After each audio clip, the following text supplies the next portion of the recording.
Hey guys, thinking of leaving my church due to theological differences, but still love my church and feel called to serve there, but can't get past the difference in theology. Any advice would be great. God bless. So this is a great question. Guys, before we get into that conversation, I just want to take a moment and introduce myself. My name is Ruslan. This channel exists to encourage, empower, and inspire you to live a life that blesses God. So if this is your first time watching me, thank you so much. I'm super grateful you're here. If you enjoy what you're hearing, do me a favor, consider liking the video and subscribing. That really means the world to me. Also, if you're not new here, you've been watching for a while, make sure you're subscribed as well. And I want to let you guys know we got my very first book ever with a major publishing called Godly Ambition.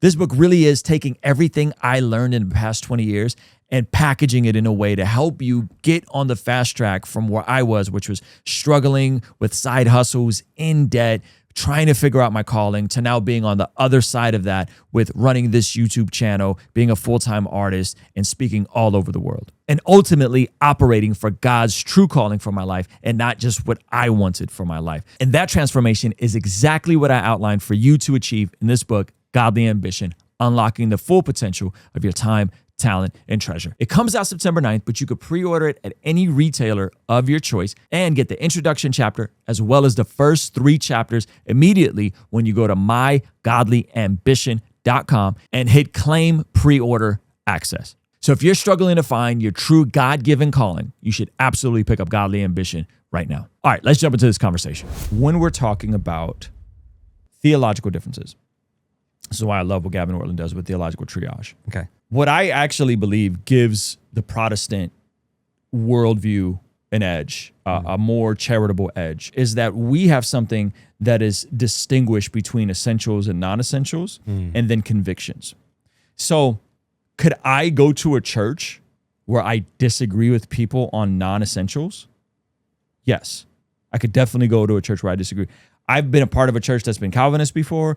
I've been a part of a church that's been more charismatic than I would like to acknowledge before, right? Both.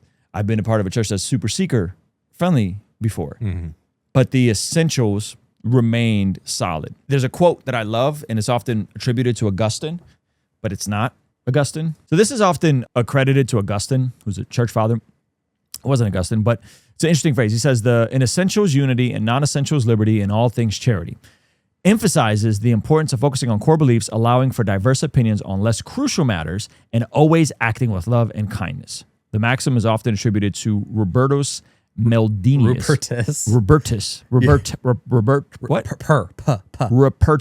Yeah, Rupertus. I want to say Bertus. Your Southern California is showing. Your Roberto's Tacos. Rupertus, a 17th century German theologian. He was Lutheran, of course. So this is what it means. So like, what are the essential Christian doctrines that you have to agree with to be Christian? I would say the Nicene Creed, right? Like I would say the earliest creed, the Nicene Creed, I think is something if you can say yes and amen to this, then you're in. Okay. Because it covers everything. Because it covers the essentials. Yeah. Like if we have a barometer, right? Yeah, boom. I would say that. So then I would say you're leaving for theological differences. Are you leaving for Nicene theological differences? Close-handed Trinity, close-handed Jesus bodily rose, close-handed Jesus is co-eternal issues? Or are you leaving because like my pastor said that words of knowledge are a thing, and I tend to lean more cessationist, and I don't think the gifts are for today. Like what is the actual theology difference? Right? So that would be my first question to this gentleman. It's like, what is the theology difference? Because if the theology difference is something we would place as a non-essentials, I think you could remain a part of a church where you don't agree on essentials. I give you a very practical solution. There's a lady who is amazing. She's sweet. She watches the channel.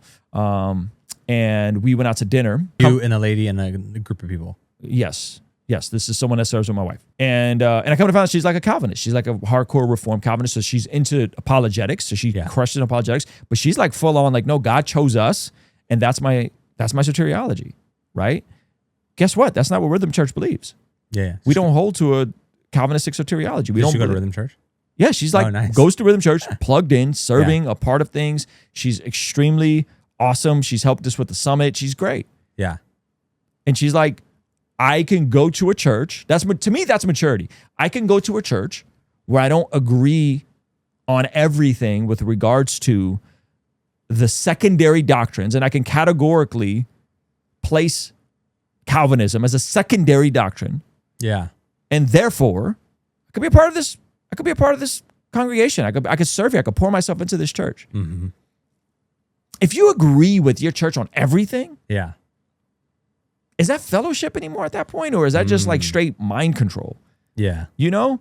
And again, like these are the things that I think are great because like I could have conversations with folks that lean more charismatic than I do or more reformed. Like I don't look at Wes Huff as like an error. Like I just go, oh, that's the homie. Like we might disagree on soteriology and who chooses, but that's my bro. Like it's all good, you know? So I think so I think we have to be very specific. What do Wes Huff, KB from Southside Rabbi, Ninjas or Butterflies, Josh Nadeau all have in common?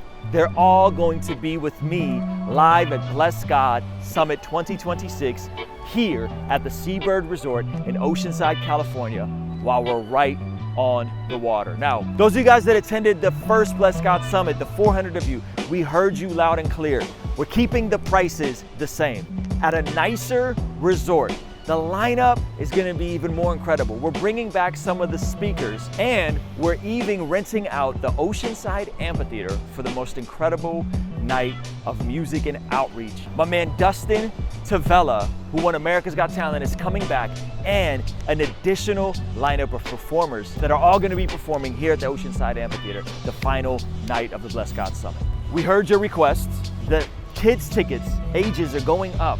The resort is even nicer. We won't be sitting down as much. We'll be out networking. Some of the sessions will even be outside on the water, all with the vision of leaning into worldview, virtue, and impact. March 5th, 6th, and 7th here in Oceanside, California. Bless God Summit. Go to blessgodsummit.com and get your tickets now.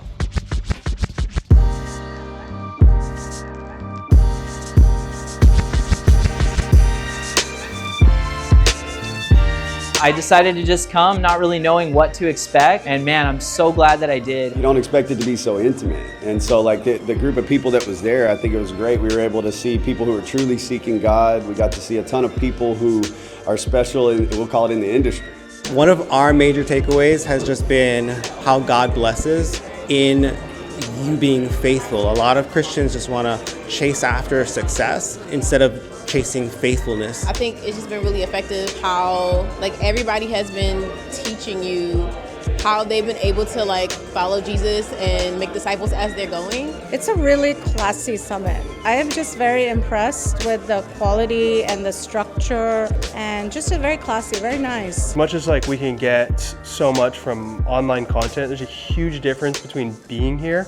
None of these people are egotistical. They'll shake hands with you. I did the sponsorship back in November and just left it in God's hands and just prepared myself if he allowed it that I would be here. Here I am. People that you're gonna meet are amazing. You're gonna meet friends here and you're also gonna be edified. I'm honestly amazed at the diversity and the need. It's a super fun time, so you guys are not gonna want to miss out.